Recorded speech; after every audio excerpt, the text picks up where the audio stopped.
This is the moment. And the question is, what will we do with it and where will we go from here? Peace. This is Reverend Harry Lewis Williams II, also known as OG Rev, hollering at you live from Oakland, California. And at this moment, I'm standing by scenic Lake Merritt here in Oakland, California. And I'm considering one thing. Less than 5 weeks ago, none of us had ever heard the name George Floyd. But one day we turned on the television or we flicked on the computer screen, and there we saw a white officer in Minneapolis, Minnesota, with his knee perched down on the throat of our brother George Floyd. And we looked on in horror as people insulted the officer and they cajoled the officer and they pleaded with the officer and they begged the officer to take his knee off the throat of our brother. And as our brother lay there on the sidewalk, he cried for his mother. And then we watched him as the breath left his body and he was left in a state of cold death. The whole world was mortified by what we saw that day.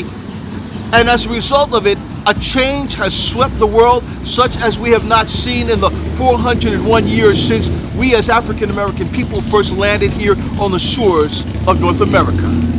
Today, I'm looking at something that I never thought would happen. I'm watching young Asian kids, young white kids walking down the streets holding up placards and banners that say Black Lives Matter.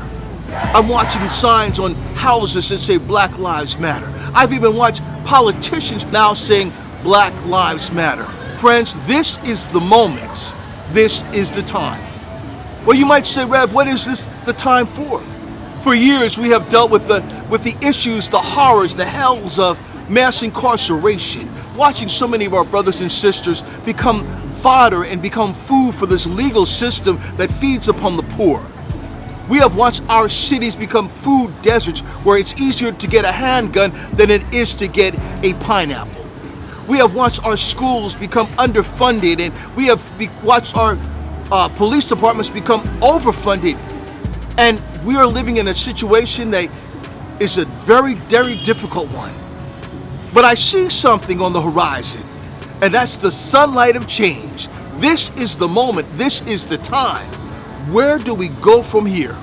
As a minister of the gospel, usually I would pull out a Bible and I would begin to tell you my thoughts. But instead of doing that, I've come out here to this beautiful scenic lake and I've talked to my neighbors. I've talked to folks from varying different backgrounds and I've asked them the question because there's so much wisdom here in the city of the revolution, Oakland, California.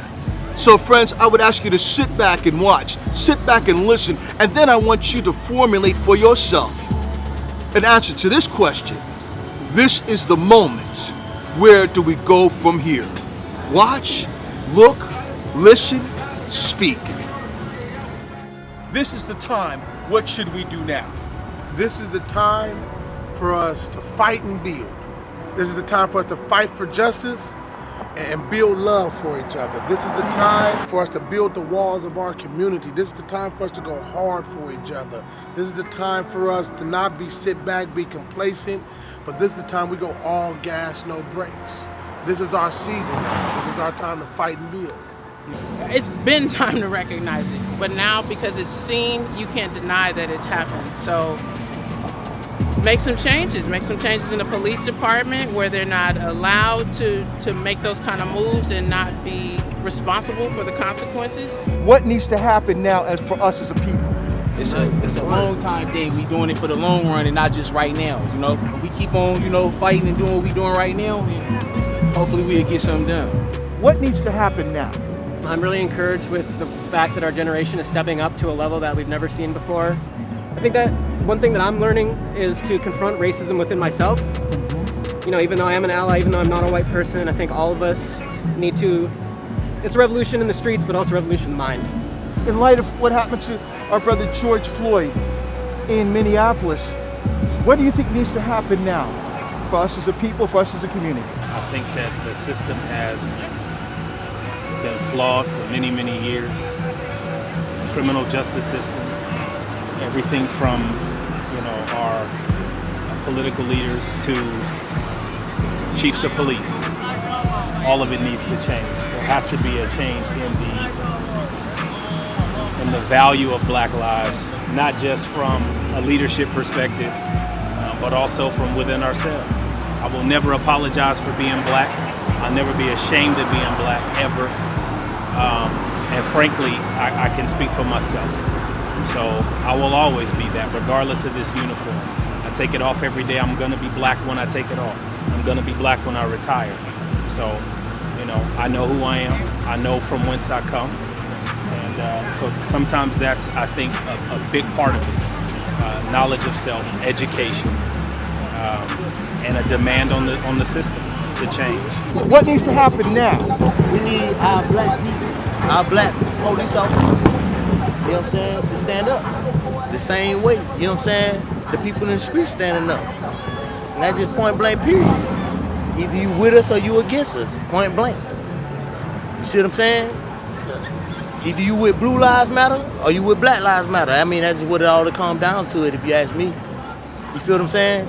Because outside of that uniform, if you in another state, they don't know you. They'll do, you could be the same George Floyd. Our laws need to be changed, and we all need to be allies in this. All lives can't matter unless Black lives matter. We all need to be allies. We all need to protest and do what's right, and everybody needs to be there for everyone. That's how peace and change will come. What needs to happen now for us? I think it just needs to be as simple as defund the police departments. People need to vote. They need to vote. They need to vote. And for people who think that this is the Lord's time coming back, just repent. Repent, pray for sins, and just get right with God and get right with yourself. That's all I think. People are saying this is the moment. The moment for what? What needs to happen now? I believe the first call to action should be directly to the Black community, and it should happen from voices of Black males.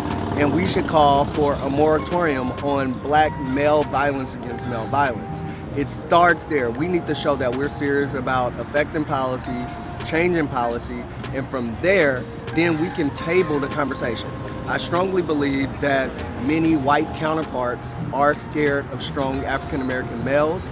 That's why we've been put in this box. And so if we don't use our own intellect, we don't use our own swag, our own skills, everything in the United States is modeled after African American males. Everything popular African American male put it on. So therefore, if we don't use our power, we don't use our influence, we are failing and we are missing the mark. The other thing that needs to happen, folks from Oakland and folks that are living here in Oakland need to make sure that they get engaged politically. That means join boards of commissions, get on the board of directors of some activities, run for political office, win or lose, still put yourself out there, be vulnerable, go for it. If you want to be upset, first, take it out on the ballot box, vote, census, get involved, get engaged, and stop being scared of being vulnerable. Friends, as you can see, the momentum is building. Change has been launched into the streets. Young people are speaking about change and acting upon change. And if you want to talk to me, if you want to give me your thoughts about change, if you want to dialogue with me or help build this dialogue, especially in the areas of faith and community, I would urge you to drop me a line. You can write to me at wordsofhopehoodversion@gmail.com. My website is www.theogrev.com. Continue to hold up the banner of hope. Change is coming.